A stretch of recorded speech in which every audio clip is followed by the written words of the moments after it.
여러분, 지금 가장 염려되는 것이 하나씩 있다면은 그 뭔지 한번 마음속으로 지금 생각하고 그 염려되는 거 한 가지만, 제일 큰 거잖아요. 두 번째, 세 번째는 뭐 자동으로 풀리니까 염려되는 거 한 가지를 소환하십시오. 마음으로 소환해서 내가 지금 가장 염려되는 것이 무엇인가, 그거를 떠올려서 이 말씀을 듣는 동안 그 염려가 사라지기를 주님의 이름으로 축원합니다. 자, 그 한 가지를 생각해내세요. 우리가 염려와 근심, 두려움이 떠나지 않는 세상에서 살고 있습니다. 왜냐하면 세상이 바뀌어가지고요, 염려와 근심거리가 더 많아집니다. 몇 가지는 없어지는 것 같지만 그 본질은 사라지지 않기 때문에 그렇습니다. 현대의 세상은 과거에 비해서 다른 나라 걱정까지 같이 해줘야 되는 세상에 살고 있습니다. 옛날에는 저 윗동네에서 무슨 일이 일어났어도 나만 괜찮으면 됐어요. 그래서 요순시대 평안한 때라고 그랬지 않습니까? 임금이 중국 뭐 사기에 나오는 내용이지만 어떤 노인이 이렇게 있길래 그 노인장, 그 임금이 정치를 잘하는 것 같소? 그랬더니 아니 내가 내 밥 갈아서 밥 먹고 내 우물 파가지고 물 마시는데 임금이 어떤 놈인지 내가 알게 뭐요? 이렇게 대답을 했다는 거예요. 그랬더니 저런 고의한 놈, 여봐라가 아니라 허허허허 그렇소? 그러면서 돌아가면서 내가 나라를 참 잘 다스리기는 하는 모양이네. 이 옆에 신하들에게 말을 했다는 것입니다. 그래서 뭐 임금이 누가 됐든 그 노인 말대로 내가 밥 갈아서 내 밥 먹고 땅 파가지고 내 우물 마셔서 물 마시는데 임금이 어떤 놈이 될지 내가 되든 나가 무슨 상관이요. 그게 옛날의 생활이었다면 지금은 몇 단계 건너서 저 유럽에서 일어난 전쟁 때문에 고통을 당하는 사람들도 사업에 따라서는 분명히 있습니다. 또 특히 독일은 지난 겨울에 많은 고통을 당했다고 해요. 왜 그러냐면 독일은 원자력 발전소를 하여튼 다 없앴습니다. 유일하게인지 하여튼 원자력 발전소 다 없애고 겨울에 가스를 어디서 수입하냐면은 러시아에서 가스를 수입하거든요. 러시아에서 가스를 수입을 하는데 겨울을 아주 춥게 지내든지 아니면 난방비를 많이 내든지 전쟁 때문에 가스비가 올라서 그래서 전 세계는 지금 모든 것이 빠르게 얽히고 설켰는데 다니엘서를 읽어보시면 세상이 그렇게 된다는 것을 여러분들이 잘 아실 것입니다. 좋은 것도 있지만 세상의 것이 종으로 횡으로 엮여서 전부 다에게 영향을 미친다는 사실을 우리가 알아야 됩니다. 그래서 어떤 이 과학자는 그것을 또 이렇게 표현하기도 했습니다. 나비 효과라는 거 여러분 들어서 아실 거죠? 오늘 뉴욕에서의 나비가 날개짓을 이렇게 하는 것이 내일은 북경에서 폭풍을 불러올 수도 있다. 이렇게 잘 표현하기도 했습니다. 자, 그런데 성경은 이 세상이 항상 염려와 근심, 두려움이 떠나지 않는 그런 세상으로 만들어진 이유에 대해서 오늘 본문의 30절에 보니까 이 세상의 통치자가 있기 때문이라고 말씀하고 있습니다. 옛날 성경에는 이 세상 임금이 왔다 이렇게 말씀을 하고 있는데 에베소서 2장 2절에는 좀 더 의미심장한 말씀을 우리에게 가지고 표현하고 있습니다. 즉 공중의 권세를 잡은 통치자라고 말하고 있습니다. 공중 권세 잡은 자. 그런데 킹제임스 성경 영어판 부분이 있잖아요. 굉장히 재밌는 단어를 썼어요. 공중을 뭐라고 썼을까요? 공중 권세 잡은 자. 공중 권세를 잡았다고 했는데 여러분 하늘나라를 뜻하는 영어 단어에 heaven도 있습니다. heavens. 복수로 쓰죠. heaven이 여러 개가 있으니까 하나님 계신 곳 heavens. 그 다음에 우주공간 로켓 보내잖아요. 달나라에도 보내고 뭐 화성에도 보낸다고 하는데 인공위성도 돌고 있지 않습니까? 그걸 스페이스라고 합니다. 그리고 또 우리가 이렇게 보면 저기 비행기 날아가잖아요. 쫙 선 보이면서 그건 뭐냐면 뭐 블루 스카이 그러잖아요. 파란 하늘 보면 그걸 스카이라고 합니다. 그런데 여기서 공중 권세 잡은 자는 뭐냐면 에어라고 말하고 있어요. 에어. 그런데 여러분, 방송국에서 방송할 때 방송 중 하면은 어떤 표현을 쓰냐면 on air 이렇게 표현합니다. on air. 그런데 세상의 통치자가 공중 권세 잡은 자가 그 air 그거를 다 장악했다고 지금 성경은 전하고 있습니다. 희한하지 않습니까? 1811년인가 그때 그 번역된 성경인데 그 번역 당시에 과학기술이 뭘 얼마큼 발달했겠어요? 그런데 에어라는 단어를 그대로 써서 그렇게 표현을 했다는 것입니다. 이처럼 세상은 우리에게 잠시도 쉬지 않게 염려와 근심과 두려움을 선물도 아닌데 꾸역꾸역 공중권세 잡은 자가 우리에게 전하고 있습니다. 그러나 반면 성경 말씀은 그런 거 다 필요 없고 주님 주시는 평안이다. 주님 주시는 평안, 주님께서 직접 그 평안을 남겨놓으시고 가시면서 우리에게 주셨다고 했습니다. 우리는 뭐냐면 세상의 염려와 근심과 두려움의 공격을 받으면서 살지만 그러나 우리가 죽지 아니하는 것은 주님께서 주님의 평안을 우리에게 주셨기 때문에 그렇습니다. 오늘 봉성과 찬양에서도 평안을 너에게 주노라. 세상이 줄 수 없는 그 평안을 우리에게 주셨다고 말씀은 전하고 또 우리가 찬양하는 것입니다. 그럼 주님의 평안이 무엇이냐? 단적으로 제가 말씀을 드리면 풍랑이는 밤바다의 조그만 쪽배 위에 그 고물에서 800회를 하고 주무셨던 것이 바로 주님의 평안입니다. 할렐루야! 이 평안을 저에게 주셨고 우리 모든 성도들에게 이 평안을 주셨습니다. 누구는 믿기 때문에 내가 안 주고, 누구는 예쁘기 때문에 2배 주고, 누구는 조금만 주고, 누구는 아직은 주지 말아야겠다. 그렇지 않습니다. 주님을 영접한 모든 이들에게 주님께서 주님의 평안을 주신 줄로 믿고 이것을 누리시기를 주님의 이름으로 축원합니다. 사람을 죽여요. 염려, 근심, 두려움이 사람을 생기게 하지 않습니다. 그런데 우리가 평안하게 사는 것은 뭐냐면 풍랑이는 밤바다 고물서 주무시던 그 평안을 우리에게 주셨기 때문에 그렇습니다. 그래서 여러분 자꾸 염려와 근심이 되고 이거 어떡하지 그렇다면 조금 목사가 전하는 말씀도 그렇지만 성경 말씀을 기억하고 성경 말씀을 많은 지식이 없어서 다이렉트로 이렇게 직접적으로 기억하지 못하면 그 주일날 목사가 전하는 설교는 기억날 거 아니에요. 그 기억하시고 그렇지. 주님의 그 평안을 우리에게 주셨다고 하는데 세상에 줄 수 없는 평안인데 왜 내가 염려하고 근심하고 살아가야 되지? 이렇게 좀 생각을 해보시길 바랍니다. 그래서 우리가 먹는 게 굉장히 중요해요. 요즘 어떻게 깨닫냐면 먹는 게 식량이 너무너무 중요하다. 이 나이가 좀 드니까 요새 이렇게 철이 드는 식량이 중요하다. 그 생각을 자주 합니다. 먹고 살아야 되는데 전 세계 70억 인구가 있어요. 근데 거기 보면 구분을 할 수가 있습니다. 남자로 구분할 수 있고 여자로 구분할 수 있고 주님을 영접한 사람이 있고 아직 영접하지 않은 사람들이 있고 백인이 있고 황인이 있고 흑인이 있고 하다못해 삼성 핸드폰을 가진 사람이 있고 안 가진 사람이 있고 무한대 방법으로 구분을 할 수 있는데 구분하지 못하는 게 육신적으로 딱 하나 있습니다. 뭡니까?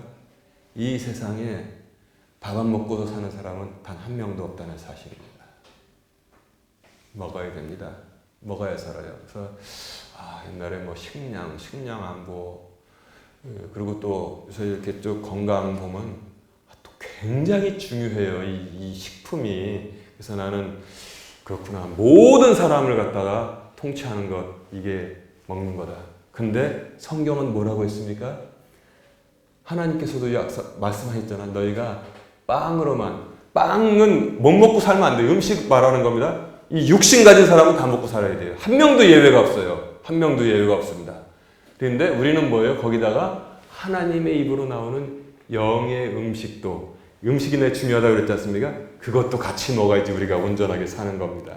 그래서 우리가 주일날 말씀을 듣고 평일날 성경을 보지 않습니까? 그 존재라는 것, 그렇게 이해되는 존재가 바로 우리가 새 존재, 바로 주 안에서의 하나님의 자녀임을 여러분 잘 이해하시기 바랍니다. 그래서 그걸로도 살아야 돼요. 우리가 육신으로 먹으면 육신은 살지만 우리 영이 죽을 수 있습니다. 그런 하나님 말씀을 하면 그것도 같이 먹으면 육신도 건강해지고 영도 생동하도록 하나님께서 만들어 주셨습니다. 이 세상에서 이처럼 휩쓸리는 우리에게 오늘 말씀은 무엇을 주시는가? 아까 제가 설교 시작하기 전에 뭐라고 그랬습니까? 제일 걱정되는 거 하나 생각하라고 그랬죠? 그거 지금 아직도 남아 있습니까? 주님 주시는 평안이 그것을 사정없이, 인정사정 없이 다 몰아낼 줄로 믿습니다. 아멘. 오늘 요한복음 14장 전체를 보면은 요한복음 14장 전체가 1절부터 31절까지가 위대한 선물 보따리라고 저는 생각합니다. 요한복음 14장 전체는 위대한 선물 보따리, 세상이 도저히 줄 수 없는 선물 보따리가 요한복음 14장에 나와 있습니다. 왜냐하면 첫 번째 1절부터 11절까지는 나는 길이요 진리요 생명이다 라고 주님께서 말씀해 주셨습니다. 예수 믿는 사람 치고 제대로 믿으면은 길 잃어버린 사람 하나도 없는 줄로 믿습니다. 아멘. 길 잃어버리면 큰일 나요. 그리고 진리를 품지 못하는 사람 한 명도 없을 것이라고 저는 주님의 이름으로 축원합니다. 또 예수 믿는 사람이면 생명을 받지 못한 사람 하나도 없을 것이라고 저는 선포합니다. 길도 받았고 진리도 받았고 생명 받았습니다. 1절부터 11절까지 위대한 선물 보따리 열어보니까 이것이 나왔습니다. 두 번째는 뭐냐면 무엇이든지 내 이름으로 구하면 아버지께서 주실 것이다 했습니다. 이야, 이게 얼마나 위대한 말씀인지 여러분 기억하십니까? 제가 쉽게 설명을 하겠습니다. 우리 권사님들 그 백지수표란 말 들어본 적 있어요? 백지수표? 전설에 등장하는 백지수표. 백지수표가 있다고 합니다. 어마어마하게 돈이 많은 사람은 이 백지수표를 필요하면 이거 써. 백지로 주는 다른 데가 백지가 아니라 다 인쇄되어 있는데 그 안에 돈 쓰는 난이 있잖아요. 거기만 비어져 있는 거예요. 그럼 자기가 백지수표를 주셨으니까 얼마 쓸까 고민되잖아요. 얼마 쓸까 고민돼요. 그러면 나는 지금 당장 한 5억쯤 필요하니까 5억 필요한 거에다가 또 더 보태가지고 10억을 써야겠다. 10억 써가지고 내면 은행에서 쓴 거 주는 거예요. 어떤 사람은 나는 그냥 우리 집 전세만 다 갚으면 되겠어. 한 5천만 원 써야겠어. 5천만 원 써서 또 주고. 어떤 욕심 많은 사람은 또 100억도 쓰겠죠. 근데 무엇이든지 내 이름으로 구하면 무엇이든지 지금 하나님의 백지수표를 주셨다는 것입니다. 이게 얼마나 위대한 말씀이에요. 12절부터 14절까지 그 말씀이 나와 있습니다. 어마어마한 선물 보따리가 요한복음 14장에 나와 있습니다. 또 그 다음에 선물이 그야말로 또 점점 커지네요. 15절부터 24절까지 말씀 보니까 위로자 성령님을 내가 너희에게 보내주시겠다 말씀했습니다. 백지수표도 대단한데 성령님을 우리에게 주님께서 보내주셨어요. 여러분 매 순간마다 성령님과 동행하십니까? 동행하지 않습니까? 여러분 매 순간마다 성령님과 동행하심을 감사하시고 항상 성령 의지하고 사시기를 주님의 이름으로 축원합니다. 우리가 이런 선물을 받았어요. 그리고 또 오늘 본문인 25절부터 32절까지 보니까 주님께서 주시는 평안을, 이 세상에 줄 수 없는 평안을 우리에게 주셨다고 말씀하고 있는 것입니다. 그러니까 여러분 선물이 좀 부족하다고 생각할 때 위대한 선물 보따리 요한복음 14장을 쭉 읽어보시면 마음이 푸근하게 될 줄로 믿습니다. 여러분 요한복음 14장은 위대한 선물 보따리예요. 그러면 그 중에서 오늘 26절에 나온 위로자 성령님의 선물은 무엇인가? 성령님 자신이 크나큰 선물입니다. 우리는 성령님과 더불어 사는데 무엇을 두려워하겠습니까? 만약에 우리의 육신의 부모가 한국에서 제일 큰 대기업의 회장이에요. 그러면은 우리가 주눅 들어서 살 이유가 요만큼이라도 있을까요? 단지 아버지가 70까지 살지 80까지 살지 100살까지 장수하실지 모르지만 그 아버지가 육신의 아버지가 어마어마하게 부자라는 그 이유 하나만으로 주눅들 일이 전혀 없이 당당하게 살아가는 것이 정상인 것입니다. 그런데 성령님과 동행하면서 주눅 들어서 살 일이 있냐고 제가 지금 물어보는 거예요. 옛날에 중학교 동창회에 나가가지고 애들 세상 걱정 친구들 만나 밥 먹으면 꼭 정치 얘기 경제 얘기 하잖아요. 정치 경제. 응? 뭐가 위험하고 뭐가 주식이 뭐가 되고 뭐 경기가 어떡하나. 그냥 귓등으로 듣다가 너는 염려 하나도 없냐? 아이 내가 무슨 염려가 있냐. 얘는 모르는구나. 우리 아버지가 무지무지하게 부자신데 그랬더니 애들이 깜짝 놀라는 거예요. 너네 집 그렇게 부자냐? 그럼 우리 아버지가 어마어마하게 부자라서 니들은 모르고 나는 그런 걱정 없이 산다 했더니 너네 집 그때 30만 단지 거기 아니냐? 그 아버지 말고 그 아버지 돌아가셨어. 고3 때 돌아가셨어. 그 애들이 또 눈 동그랗게 듣다가 도움이라도 받을까 하다가 하늘 아버지가 부자라고 하니까 에이 그런 거 말고 세상 친구들은 그래요.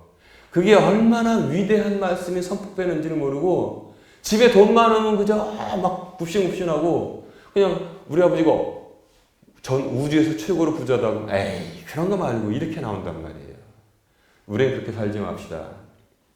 여러분들의 하늘 아버지는 우주를 창조하신 하나님 아버지라는 사실을 여러분 꼭 잊지 말고 사시기를 바랍니다. 주눅 들지 마세요. 그리고 우리에게 성령은 무엇을 주십니까? 기쁨과 평안을 주시는데 기쁨과 평안이 바로 사랑이 성령의 열매란 말이에요. 성령의 열매는 기쁨과 희락과 온유와 겸손과 그 모든 것을 우리에게 주셨기 때문에 우리가 기쁨으로 살 수 있습니다. 또 그리고 세상의 것으로 말미암지 않는 것이기 때문에 그 누구도 훔쳐갈 수가 없습니다. 세상의 것을 바라보는 사람들은 이해를 할 수가 없습니다. 세상의 사람들은 뭐냐면 그 사람이 얼마나 큰 모자를 갖고 오면 좋을 뻔을 그랬구나. 마귀가 팍 씌워놨기 때문에 그거 보세요. 우리 저 권사님 두 분 모자 쓰고 있는데 챙이 있잖아요. 요만큼 나온 거예요. 저 챙은. 그래가지고 하늘이 다 보입니다. 햇빛만 얼굴한테 가리는 저 챙인데 마귀가 씌워놓은 챙은 뭐냐면 어디까지 거리가 되는지 몰라요. 이걸 쓰고 다니는 거예요. 그러니까 하늘의 하나님은 전혀 보이지 않고 땅의 염려거리만 지금 바라보면서 살도록 마귀가 어마어마하게 큰 모자를 갖다가 우리에게 다 씌워놓고 있는 것입니다. 그래서 이 땅의 것만 가지고 사는 또한 크리스찬들은 뭐냐면 오로지 땅의 것만이 하나님의 축복이라고 속아서 살고 있는 것입니다. 또한 그렇게 전하고 있는 이상한 사람들도 있는 것입니다. 이것을 갖다가 뭐라고 하냐면 번영신학이라고 합니다. 번영신학. 예수 믿으면 모든 것도 잘 되고 돈도 잘 벌리고 몸도 건강해지고 진급도 하고 집도 부자가 되고 애들도 그냥 엄청나게 척척척척 잘 돼서 그냥 부족할 것이 없노라 내 잔이 넘치나이다 그렇게 됩니다. 이렇게 말하고 있는데 먼저 그러면 그렇게 전하는 사람부터 당신부터 그런지 한번 좀 우리에게 보여주십시오. 그러면 그렇지 않다는 사실을 우리가 알게 됩니다. 여러분 이것은 바닷물처럼 자꾸 마실수록 목을 더 갈증나게 만드는데 어저께 말씀을 준비하다가 어떤 생각이 났냐면 이것이야말로 로마서 1장 23절에 썩지 아니할 하나님의 영광을 썩을 사람이나 새나 네 발 달린 짐승이나 기어다니는 것들과 같은 형상으로 바꾸었느니라. 이 말씀이 생각이 나더라고요. 번영신학은 뭐냐면 썩지 아니할 하나님의 영광을 썩을 이 세상의 모든 것들로 바꿔놓은 것이 바로 번영신학이라는 사실을 여러분 잊지 않으시기를 바랍니다. 하나님의 길을 따라갈 때는 하나님께서 우리에게 아주 적당하게 고난도 당하게 합니다. 왜냐하면 하나님이 귀하게 보시는 것은 우리가 이 땅에서 조금 잘 먹고 잘 사는 게 아니에요. 영원한 하나님의 왕국으로 들어와서 이 세상에 줄 수도 없었던 것들 영원히 누리고 사는 것이기 때문에 경우에 따라서는 하나님이 우리로 하여금 조금 고난의 길도 걷게 하시지만, 그러나 우리가 또 다칠까봐 금세 또 하나님께서는 우리가 감당 못할 것이 오면은 막아주시고 보호하시고 공급하시면서 간다는 것, 이것이 바로 신앙의 진실한 사실을 여러분 잘 알아야 돼요. 구약부터 신약까지 전부 다 하나님께서는 그렇게 인도하셨던 것을 우리가 알아야 됩니다. 그런데 구약 예레미야서에 보면 의미심장한 말이 나오고 있습니다. 예레미야서 7장과 예레미야서 44장을 읽어보면 누가 등장하냐면 18절에 이렇게 이상한 것들이 등장하고 있습니다.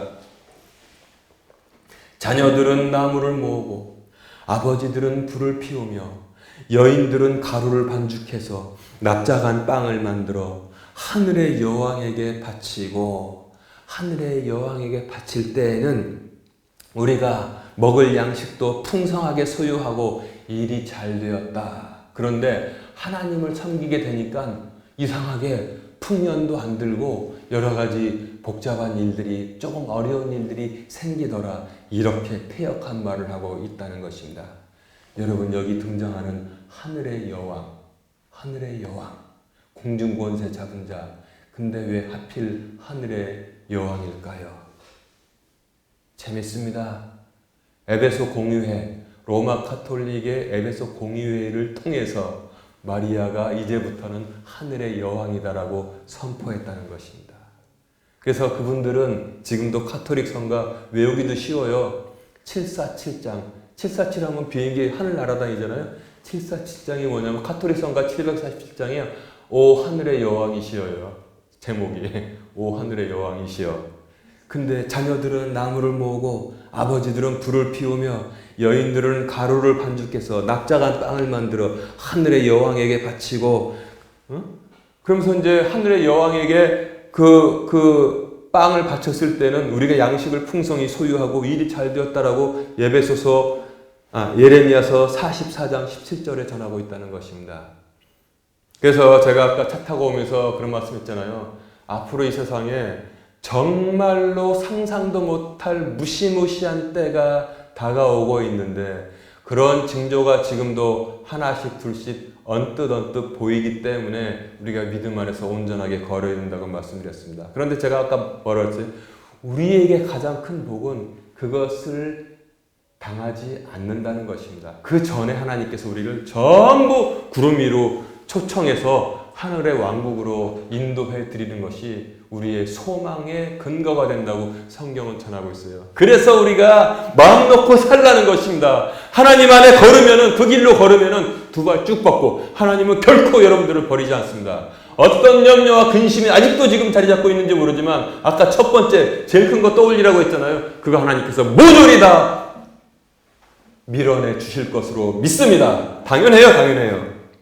주님은 그래서 아무 염려하지 말라 그렇게 말씀하셨고, 우리는 하늘의 여왕에게 노래 부르지 않고 찬송가 429장 찬송 보면은 세상 모든 풍파 너를 흔들어, 이렇게 약한 마음을 줄 때 받은 복을 세어보라고 말씀을 하고 있는 것입니다. 그리고 또한 이제 주님의 주시는 평안을 주신다고 했는데, 주님의 주시는 평안은 세상의 평안과 어떻게 다른지 한번 생각을 해봅시다. 세상의 평안은 어떻게 옵니까? 정치를 잘해야지 세상에 평안이 온다고 말하고 있습니다. 여러분, 지금 전 세계 지금 200 몇 개국이 있는데 정치를 어마어마하게 잘해서 그 나라 국민들은 아무 염려 근심 없이 다리 쭉 뻗고 사는 나라 있으면 한 1개국이라도 한번 지금 떠올려 보시기 바랍니다. 나라가 지금 전부 다 난장판이 되고 있습니다. 저쪽에 지상에 뭐라더라? 지상천국. 여러분 지상천국. 그거 지상천국. 여러분 지상천국으로 보입니까? 무슨 여자들이, 우리나라는 지금 1950년대, 60년대에나 입는 그런 그 촌스러운 한복 같은 거 입고 무슨 꽃 붙여놓은 뭔지도 모르겠어. 부채 같은 거 들고 와서 행복합니다 하고 깡총깡총 뛰는데 굶어 죽는 사람들이 무지개수로 지금 나오고 있단 말입니다. 사람을 그렇게 속이는 거예요. 정치는 여러분 사람을 편안하게 해주지 못합니다. 경제학자 누가 나와가지고 노벨 경제학상 받은 사람이 세계 경제를 전부 다 그냥 평정해서 모든 사람이 골고루 잘 먹고 잘 살게 만든 적이 한 번이라도 있습니까, 여러분? 제가 지금 이렇게 말씀드리는 것은 한번 생각을 해보라는 것입니다. 어떤 정치인이 나와서 조금 국가를 발전시키고 잘 먹고 잘 살게 만들어주는 위대한 사람들이 있습니다. 분명히 있어요. 그러나 그 나라가 온전하게 모든 면에서 잘 살게 만드는 사람은 인류 역사상 단 한 명도 없었다는 것입니다. 또한 과학기술이 발달하니까 우리가 그거 믿고선 조금 잘 살 수가 마음 편하게 생각할 수 있어요. 그런데 제가 어저께 신문을 읽어보고서 조금 실망했습니다. 저기 세브란스 병원에 있는 무슨 꿈의 암 치료 기술이라는 것이 옛날에 몇 개월 전에 소개가 돼가지고 이게 무슨 꿈의 기술인가 환상의 기술인가 봤더니 중입자 가속기라는 게 있대요. 중입자. 응? 그래서 옛날에 방사선으로 암을 치료할 때는 그냥 뭐 엑스레이로 치료하든지 뭐 방사선을 쬐가지고 부작용도 많았는데 야 세상에 이거는 뭐냐면 부작용도 거의 없고 암세포를 잘 죽인대요. 그 쉽게 말하면 뭐냐면 이 암세포가 있으면 옛날에는 조그만 돌로 그냥 오랫동안 던져가지고 그 암세포 죽였다면 지금 그 새로 나온 암세포는 뭐냐면 제가 그냥 쉽게 말할게요. 애들 말로 하면은 짱돌 이만한 걸 가지고 던져가지고 암세포를 잡는데 그것도 어저께 보니까 제가 좀 실망하게 전립선 암 1기에만 효과가 크고 나머지는 아직은 계속 개발 중이래요.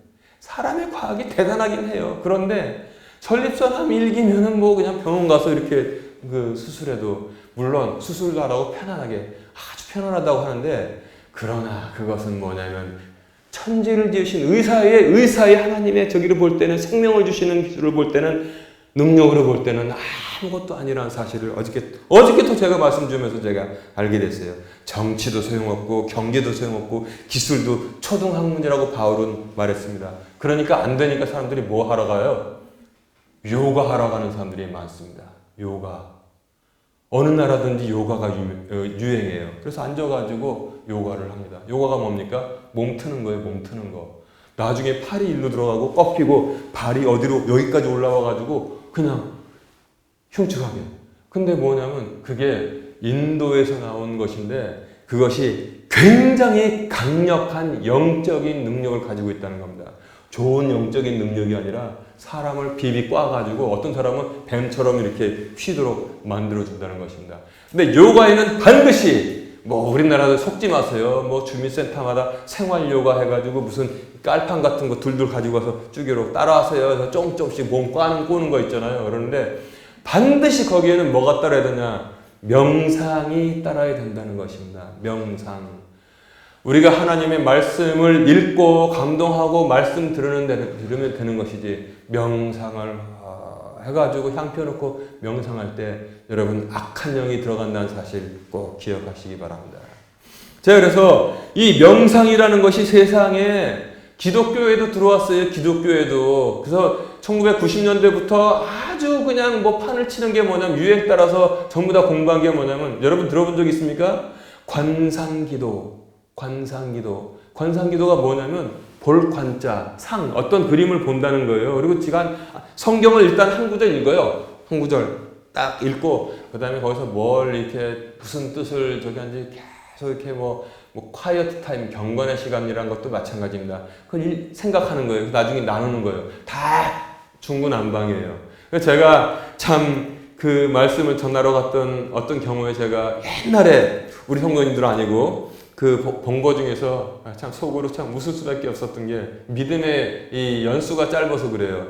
이분이 집에서 예배에는 참석 안 하고 관상기도를 하는 거예요. 그러니까 쉽게 말해서 벽에다가 잔뜩 붙여놨어요. 뭐 이렇게 달력 뒷면에다가 해가지고 내 사랑하는 딸 아무개야 너는 뭐 어쩌고저쩌고 하나님 이렇게 관상하다가 이제 하나님 말씀을 자기가 쓴 거예요.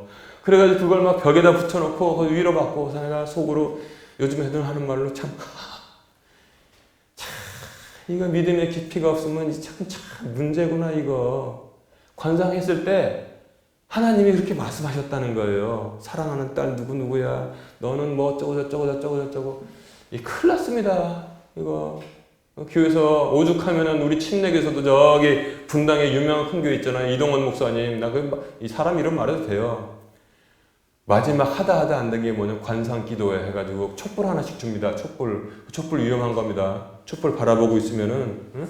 그래서 담요 하나씩 주고선 쭉 누워가지고 교인들 그렇게 인도하고 있더라고요. 제가 말씀드렸잖아요. 무서운 때가 점점 다가오고 있다고. 촛불 바라보고 말씀 한 구절 읽고 촛불 바라봅니다. 그리고 무슨 소리를 듣는지 꿍시렁꿍시렁 얘기하는 것이 바로 하나님의 말씀이라고 지금 전하고 있는 거예요. 이야, 침례교에서도 참, 응?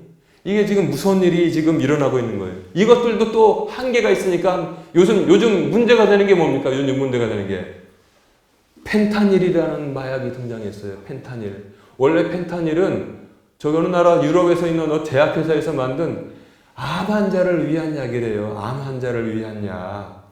그게 뭐냐면 강력한 진통제. 지금까지 강력한 진통제는 모르핀이었었습니다. 그래서 말기암 환자에게서는 병원에서 의사의 처방에 의해서 모르핀을 처방을 했다는 거예요. 나는 가슴 아픈 일 작년에 당했잖아요. 내 참 친한 친구가 나중에는 안 되니까 어디까지 갔냐면 모르핀을 병원에서 처방을 한 거예요. 약기운으로는 깨어있는지 죽어있는지 이거 뭐 하다가 그 약기운이 떨어지면 목사 제발 올라와서 네가 나를 좀 죽여라. 오죽하면 이런 말을 하겠어요. 오죽하면은. 근데 펜타닐이라는 게 뭐냐면 그 모르핀을 안 들으면 끝이라고 하는데 모르핀의 100배 강력한 그런 약효를 가지고 있대요. 그래서 제가 어저께 또 그거 펜타닐 검색해 보다가 정말 무시무시한 걸 또 봤어요. 미국에서 마약을 검사합니다. 차에 마약을 싣고 다니는 사람들 그 경찰관이 검색을 하는 거예요. 검색을. 마약 뒤지다가 갑자기 경찰관 하나가 팍 쓰러져요. 근데 미국 경찰관들에다 카메라 달고 다니잖아요. 그 동료를 계속 같이 하다가 본 거예요. 그게 그래서 찍힌 거예요. 그래서 누워가지고 있으니까 얼른 차에서 그 해독제 꺼내가지고 코에다가 막 스프레이 넣고 걔들은 911이잖아요. 그 응급차 보내라고 해서 나중에 막 처방을 하니까 그때서 조금 옮기더라고요. 그 해설을 봤더니 마약을 숨겨놓은 차에 있잖아요. 마약 가루가 조금 공기로 흘러나왔는데 그거를 수색하다가 들이마신 거예요. 그래가지고 쓰러진 겁니다. 그렇게 무섭습니다. 그렇게 무서워요. 펜타닐은 1g도 아니고 2mg만 사람이 복용하면 바로 죽는답니다. 그런데 그 마약이 지금 전 세계적으로 지금 우리나라까지 들어와가지고 지금 이거 엉망이 됐다 그러지 않습니까? 그러니까 지금 세상이 주는 평화는 그것으로 인해가지고 조금 아픔을 입고 고통을 잊어버릴 수 있을지는 모르지만 정치에 환호하고 경제 바라보고 기술에 의지하고 하다못해 요가하고 관상기도 하고 죄송합니다만 생쇼를 다 하면서 조금씩 평안을 잠시 누리는 것 같지 모르지만 그 약기운 빠지면 더 비참하게 만듭니다. 제가 이제 갖고 와서 보여줬으면 좋을 것 같아요. 펜타닐을 복용하기 전 복용한 다음에 그렇게 예쁜 여자들도 펜타닐 복용한 다음에 세상에 눈 뜨고 봐줄 수 없도록 얼굴이 다 변한 것을 보여주고 있습니다. 근데 고통스러우니까 그걸 하는 거예요. 비싼 돈 주고 사가지고. 그래서 세상이 주는 평화는 가짜 평화지라는 사실을 여러분 꼭 기억하시기 바랍니다. 세상에 주는 것은 모두 일시적인 것이고 근본적이지 못하고 가짜들입니다. 그러나 주님의 평안은 무엇입니까? 성경이 전하고 있습니다. 죄사함의 평안을 주셨습니다. 죄사함의 평안. 여러분 옛날 어른들 그랬잖아요. 죄 짓고는 못 살아. 죄 짓고는 못 산다고 했습니다. 여러분 은행에 가보세요. 은행에 가보면은 꼭 반드시 그 앞에는 현상수배범들 딱 사진 붙여놨어요. 하나같이 현상수배범들. 그냥 아주 흉측한 범죄 저질렀습니다. 강도, 살인, 강간, 사기 그냥 쫙 해가지고 붙여놨는데 하나같이 보통 사람으로 내가 볼 때 생겼어요. 그런데 그 사람들 수배돼가지고 그 사람들이 하루라도 평안하게 살겠어요? 항상 마스크 쓰고 안경 끼고 다녀야지. 그렇게 불안하게 사는 겁니다. 여러분 죄 짓고는 이 세상에서도 못 사는 것처럼 죄 짓고는 못 살게 되어 있습니다. 죄 짓고는 평안을 누리지 못합니다. 그러나 하나님께서 우리에게 죄사함의 평안을 예수 그리스도를 통해서 허락을 하셨습니다. 우리의 죄가 사함받았습니다. 그래서 우리는 평안하게 살 수 있는 것입니다. 두 번째는 항상 성령님께서 동행하시고 우리를 안보하시는 평안을 우리가 누리고 살고 있는 것입니다. 그리고 세 번째는 무엇이냐면 다른 이들과 평안하게 살도록 성령께서 인도하시는 것입니다. 로마서 12장 18절에 보면은 할 수 있다면 너희는 모든 사람과 화평하라, 그렇게 바울이 서신서에 쓴 것을 볼 수 있습니다. 죄사함의 평안, 항상 성령께서 어디를 가든지 동행하시는 평안, 그리고 우리가 성령의 이름으로 할 수 있으면 모든 사람과 더불어서 종교가 같든 다르든, 고향이 같든 틀리든, 국적이 같든 틀리든, 모든 사람과 더불어서 화평하게 사는 것이 하나님의 뜻입니다. 이것이 바로 주님께서 주시는 주님의 평안이라는 사실을 우리가 알 수 있습니다.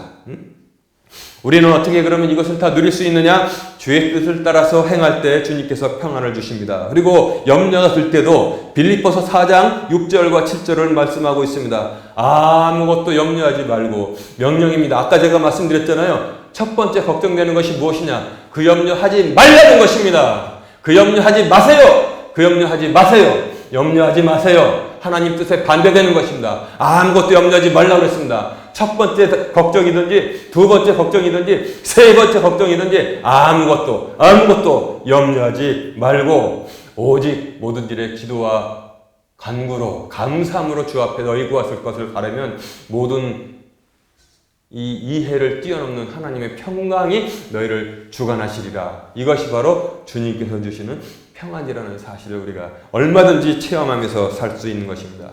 이제 말씀을 정리하겠습니다. 이 세상은 파도가 끝이지 않는 것처럼 계속 염려와 근심과 두려움의 파도를 우리에게 몰려보냅니다. 그 세상 안에 사는 우리는 그러나 똑같지 않고 예수님의 보혈로 성별된 우리라는 사실을 우리가 알아야 됩니다. 여러분, 염려 근심 들 때 크게 봅시다. 스케일을 크게 봅시다. 믿음의 열매는 죄사함, 구원, 영원한 생명이기 때문에 우리가 이 땅에서 잠시 고난과 고통을 당할지라도 그것은 잠시 지나간다는 사실 여러분 절대 잊지 마시기 바랍니다. 두 번째는 뭐냐면 우리가 이 땅에 살지만 아까도 말씀드렸지만 언뜻 보인다고 그랬잖아요. 지독한 환난을, 앞으로 닥치는 지독한 환난, 사람이 도대체 감당하기 불가능한 그 환난을 면제받는다고 했습니다. 그 지독한 환난을 겪는 사람들이, 이스라엘 백성들이 조금 있는데 주님께서 어떻게 말씀하셨습니까? 그날을 감하지 아니하였다면 이 땅에서 구원을 받을 육체가 없다고 했습니다. 지독한 환난이 다가옵니다. 그런데 그것은 뭐예요? 우리는 면제받았다는 사실에 감사하시기 바랍니다. 그러니까 우리가 뭐 염려할 게 있냐고 지금 성경은 전하고 있는 것입니다. 감당 못할 시험도 면제받았습니다. 또한 그리고 무엇을 먹을까 무엇을 마실까 하는 내일의 염려도 면제받았습니다. 그리고 육신의 빵만 주시는 것이 아니라 영의 말씀을 주어서 온전하게 살 수 있도록 주님께서 우리에게 다 허락을 하셨습니다. 그리고 또한 위로자 성령님을 보내주셨습니다. 주님의 평안을 주십니다. 여러분, 평안은 오직 주님만 주시는 것이지 마귀는 평안을 줄 수가 없습니다. 마귀는 항상 염려와 근심을 주는 것입니다. 마귀가 줄 수 있는 것이 좀 있어요. 돈도 줄 수 있습니다. 건강도 줄 수가 있습니다. 출세도 마귀가 줄 수가 있습니다. 그러나 평안은 절대 주지 못합니다. 마귀가 주는 것은 뭐예요? 대신 돈도 줄 수 있지만 염려와 근심, 불안도 같이 줍니다. 출세도 시키지만 불안도 같이 줍니다. 건강도 일시적으로 좋아지는 것 같은 느낌이 들게 하지만 불안도 같이 주는 것입니다. 다 흉내낼 수 있지만 마귀가 절대 줄 수 없는 것은 평안입니다. 세상이 줄 수 없는 평안이라고 그래서 주님께서 말씀하시는 것입니다. 우리가 세상이 줄 수 없는 평안을 누리면서 사는 이 존재로서 항상 다리 뻗고 살면서 하나님께 감사하면서 이 평안을 믿음으로 누리시기를 주님의 이름으로 축원합니다.